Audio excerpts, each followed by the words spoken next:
अब हम दो स्पेशल फंक्शन जिनकी आपको ज़रूरत पड़नी है उनको पढ़ रहे हैं। एक तो एक्सपोनेंशियल फंक्शन और एक लॉगरिथम फंक्शन। तो सबसे पहले हम एक्सपोनेंशियल फंक्शन को पढ़ते हैं। ये क्या होता है, इसकी डोमेन क्या है, रेंज क्या है, इसका ग्राफ कैसा होता है और क्या इसकी प्रॉपर्टी है। एक्सपोनेंशियल फंक्शन आपके मैथमेटिक्स में बहुत ज़्यादा रोल प्ले करता है, बार बार इसकी ज़रूरत पड़नी है, तो यहाँ आप थोड़ा इसकी डिटेल देख लो। फंक्शन है तो सीधी सी बात है, इसकी डोमेन और रेंज दोनों पता होंगी।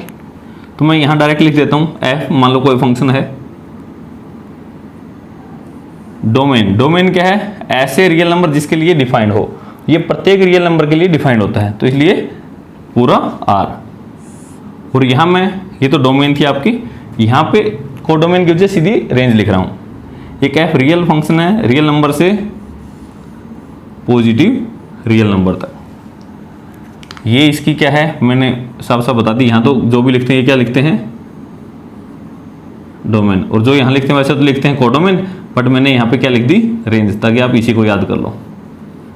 पॉजिटिव रियल नंबर का मतलब पता है, आपको बताए थे कि आपके real number minus infinity plus infinity, और यहाँ पे क्या होती है, 0। तो इसने 3 पार्ट में डिवाइड कर दिया आपके नंबरों को। 3 कौन से, एक तो पॉजिटिव रियल नंबर, एक नेगेटिव रियल नंबर और एक खुद 0। तो 0 भी तो है। अगर मैं कहूँ आर पॉजिटिव का मतलब है सिर्फ पॉजिटिव रियल नंबर लेने हैं, 0 भी नहीं लेनी, सिर्फ पॉजिटिव लेने हैं। और नेगेटिव कहूँ तो सिर्फ नेगेटिव नंबर लेने, 0 भी नहीं लेनी। लेकिन यदि मैं कह दूं कि नॉन नेगेटिव का मतलब है नेगेटिव नहीं लेने, तो इसका मतलब कौन से लेने हैं, पॉजिटिव भी और 0 भी। और इसी प्रकार से यदि मैं कह दूं कि नॉन पॉजिटिव, तो पॉजिटिव को छोड़ के 0 और नेगेटिव। जब भी अकेला पॉजिटिव कहा जाए तो सिर्फ पॉजिटिव रियल नंबर लेने हैं, 0 नहीं लेने। ये आपकी डोमेन है, वो आपकी रेंज है। तो एक ऐसा function f of x is equal to a की पावर एक्स, इस प्रकार का कोई फंक्शन ए की पावर एक्स। तो ए कौन है यहां पर, वैसे तो होता है ए आपका 0 से बड़ा, लेकिन कभी भी 1 के बराबर नहीं। तो यहां भी थोड़ा सा इसको ध्यान से समझें। 0 से बड़ा, मान लो ये 0 है और 1 नहीं होना चाहिए, ये 1 है। तो इसका मतलब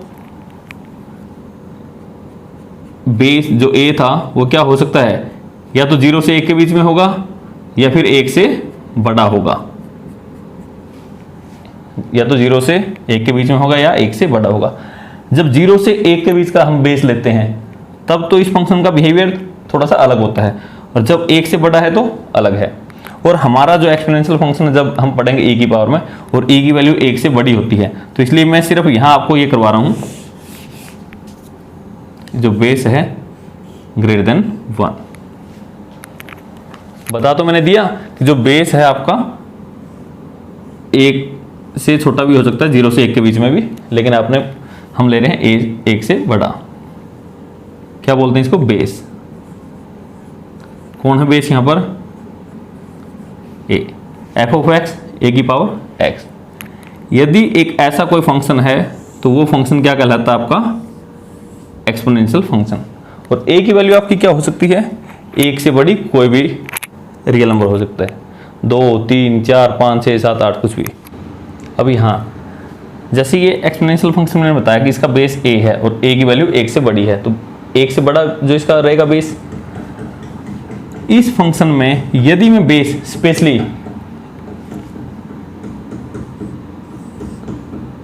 अगर आपका बेस 10 है तो ये फंक्शन क्या बन जाएगा, f of x is equal to 10 raised to power x. तो इसको कॉमन एक्सपोनेंशियल फंक्शन कहा जाएगा, ये आपको याद रखना है, कॉमन एक्सपोनेंशियल फंक्शन। और दूसरा इसी में यदि इसका बेस e के इक्वल है, अब आपको e भी कई बच्चों को नहीं पता होगा, तो e क्या होता है, ई एक ऐसा इरेशनल नंबर है जिसकी वैल्यू आपकी 2.7183 एंड सो ऑन, इस टाइप का कुछ होता है। क्या होती है इसकी 2.7183 आगे चलती जाएगी, तो इरेशनल नंबर है तो खत्म नहीं होगा। तो बस लगभग आपको इतना पता होना चाहिए कि ई की वैल्यू 2.71 इसके आसपास है, 2 से 3 के बीच में। कई बार इसको पूछा जाता है कि ई की वैल्यू किसके किसके बीच में है, 2 से 3 के बीच में। यदि किसी का बेस ई है, ई मतलब एक्सपोनेंशियल, ई की वैल्यू है 2.7183 एंड सो ऑन, आगे चलता जा रहा है। यदि ये है तो फंक्शन क्या कहलाएगा, f of x is equal to e की पावर एक्स। ये आप बार बार क्वेश्चन में पढ़ोगे। इसको आप क्या बोलोगे, नेचुरल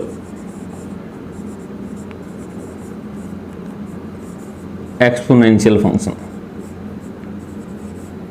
इसको क्या बोला जाता है, नेचुरल एक्सपोनेंशियल फंक्शन। इसी के पर्टिकुलर केस है। यहां तो a की वैल्यू थी 1 से बड़ी कुछ भी हो सकता है। ये देखो 10, ये भी तो 1 से बड़ी है। तो सिर्फ इस 10 को जब बेस को 10 यूज करोगे तो इसका स्पेशल नाम है। तो बार बार आपको क्या पता लिखा मिले तो पता होना चाहिए कि जब भी कॉमन की बात है तो बेस कितना है, 10। और बेस यदि e है तो उसको क्या बोलेंगे, नेचुरल एक्सपोनेंशियल फंक्शन। ये अगर मैं इसके ग्राफ की बात करूं, इनका ग्राफ कैसा बनता है,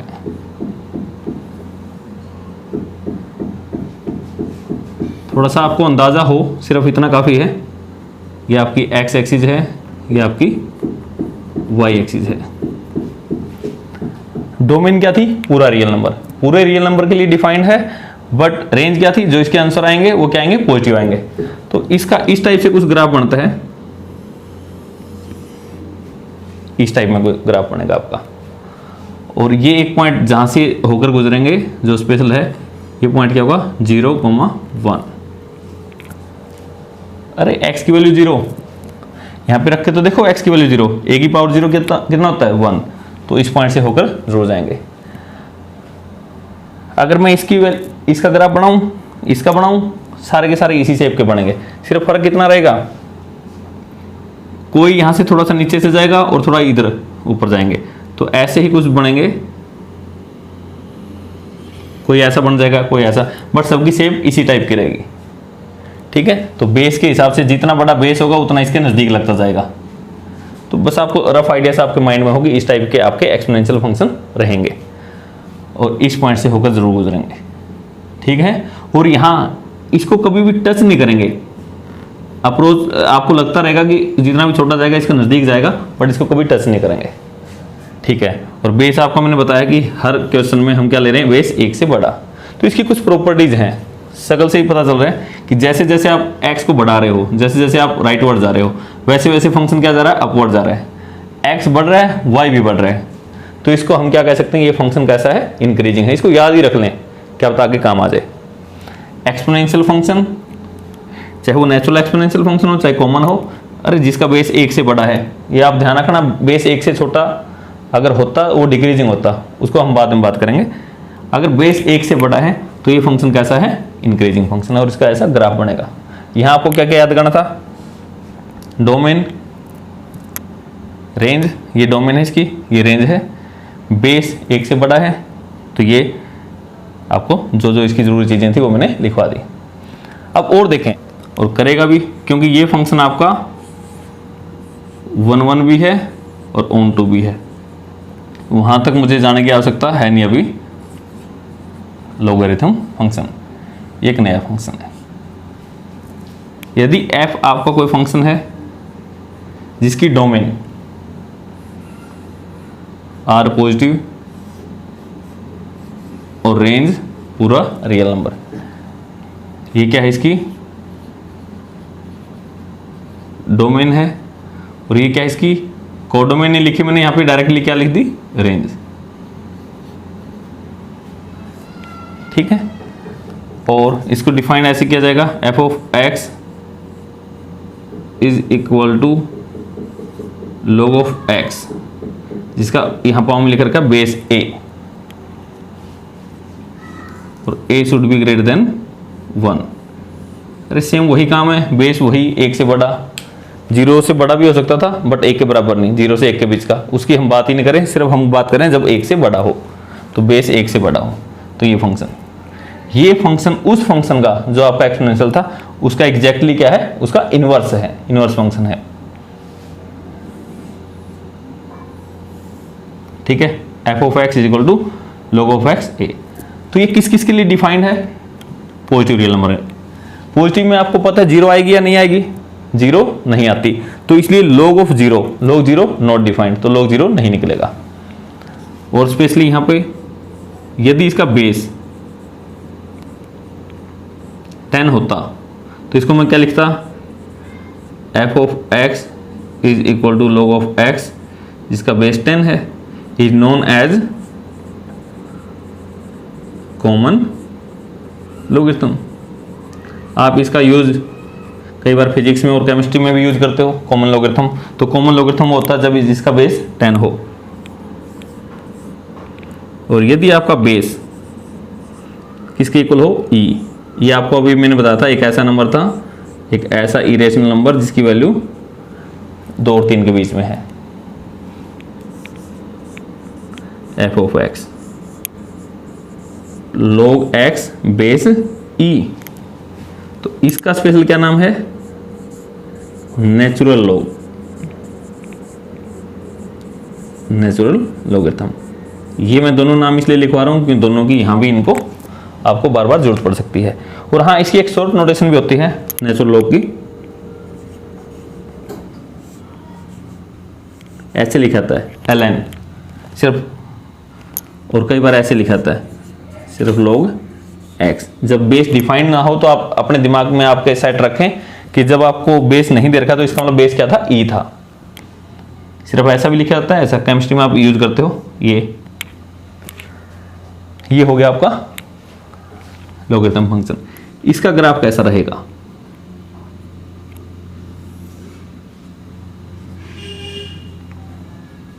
ये एक्स एक्सिस, ये आपकी वाई एक्सिस, बेस आपका 1 से ग्रेटर है। तो लोगरिथम फंक्शन का आपका ग्राफ हमेशा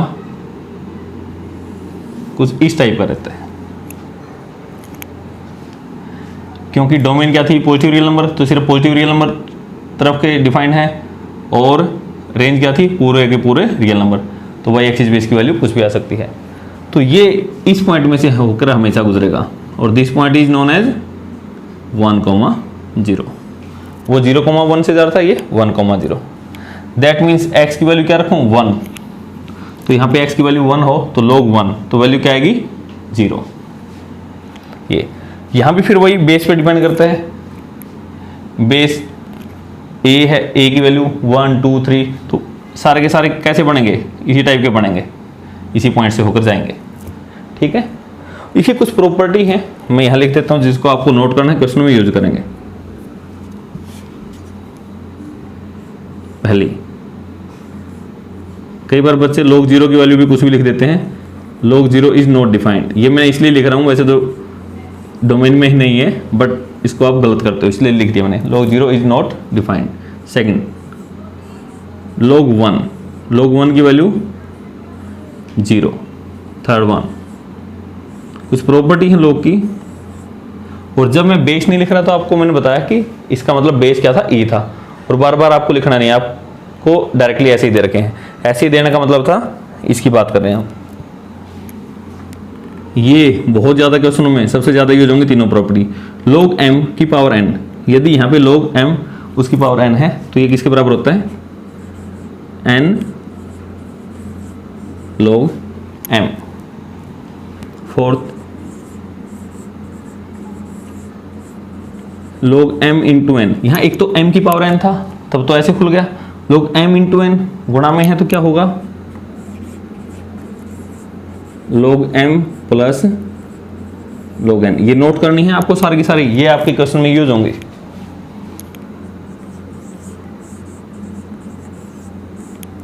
log m divide by n, तो क्या होगा, log m minus log n, ये होगा। ठीक है, ये 5 प्रॉपर्टी जो आपको याद करनी है। और हाँ, जो नहीं करनी है, जो मैंने नहीं करवाई और आपको कई बार ये लगता कि हाँ हमने ऐसा कुछ पढ़ा था,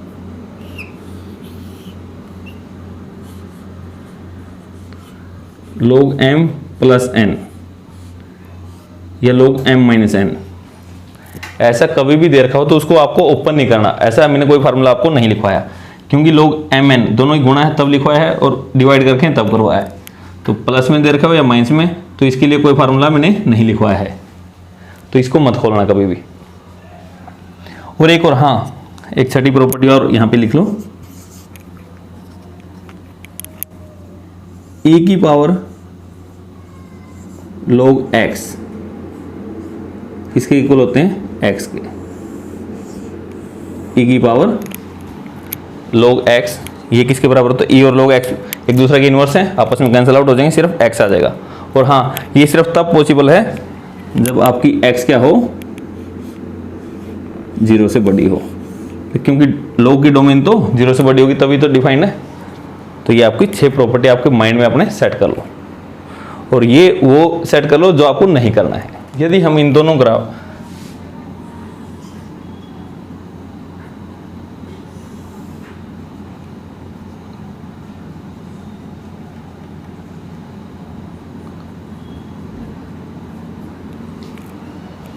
यदि हम यहाँ पर दोनों फंक्शन का, एक्सपोनेंशियल और लॉगरिथम का, दोनों का ही यहाँ पर ग्राफ बनाएं तो देखो, तो ये पॉइंट कौन सा था, 0,1, और ये फंक्शन कौन सा था, एक्सपोनेंशियल फंक्शन। वैसे तो a की पावर उसके लिए भी ऐसे ही होता है, a की पावर x के लिए, और दूसरा था लॉगरिथम फंक्शन 1,0 से। ये किसका ग्राफ है, इसका बेस a है, और a जो बेस था that should be greater than 1, a 1 से बड़ा होना चाहिए। तो यहां देखो, ये फंक्शन भी क्या है, इंक्रीजिंग फंक्शन है, और ये फंक्शन भी क्या है, इंक्रीजिंग है। तो आपको एक बात तो ये याद रखनी है कि दोनों फंक्शन क्या है, इंक्रीजिंग है, एक्सपोनेंशियल फंक्शन भी और लॉगरिथम फंक्शन भी पूरी की पूरी डोमेन पे इंक्रीजिंग है। और दूसरी बात, अगर मैं यहां पे एक लाइन खींचता हूं,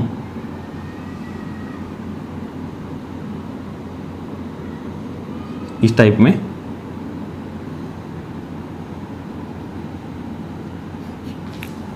यहां एक लाइन खींच दी मैंने, डॉटेड लाइन खींच दी, या बस वैसे आपको दिखाने के लिए,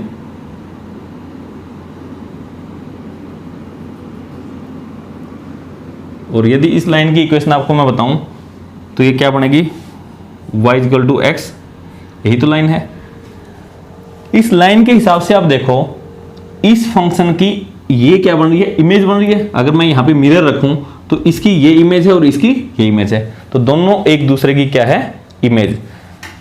इसकी मिरर इमेज ये है और इसकी मिरर इमेज ये है, तो मिरर कहां पर था, y इक्वल टू एक्स। तो मैं क्या कह सकता हूं, इस फंक्शन की mirror image through the line y equal to x ये बनेगी, और इसकी through the line y equal to x ये बनेगी। दोनों एक दूसरे की मिरर इमेज है, इसका मतलब दोनों फंक्शन क्या है, एक दूसरे के इनवर्स हैं। तो इनका आपको थोड़ा सा मीनिंग और समझा देता हूं। आप जनरली यूज करते हो 2 की पावर 3 इज इक्वल टू 8, ऐसा करते हो ना।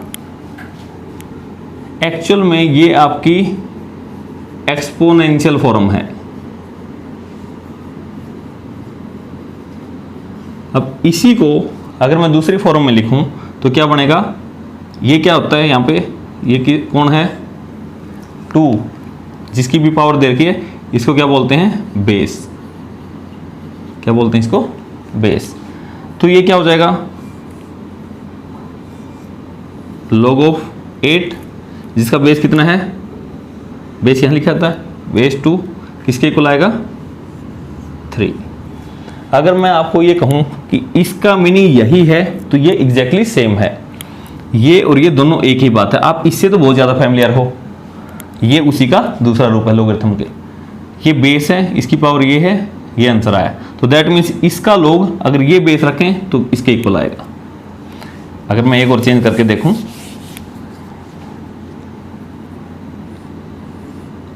10 की पावर 3 किसके इक्वल है 1000। ये क्या है एक्सपोनेंशियल फॉर्म।